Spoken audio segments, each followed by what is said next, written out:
का? सावित्री नसती तर मुलगी शिकली असती का? फुले सावित्री नसती तर मुलगी शिकली असती का?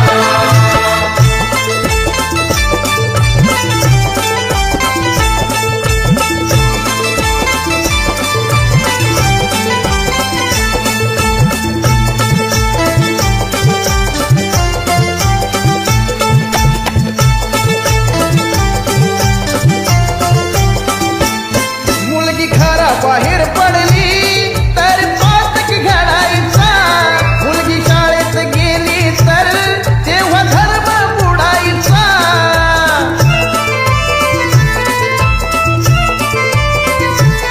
मुलगी घराबाहेर पडली तेव्हा पातक घडायचा, मुलगी शाळेत गेली तर तेव्हा धर्म बुडायचा.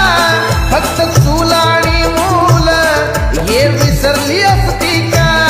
फक्त चूल आणि मूल हे विसरली असती का?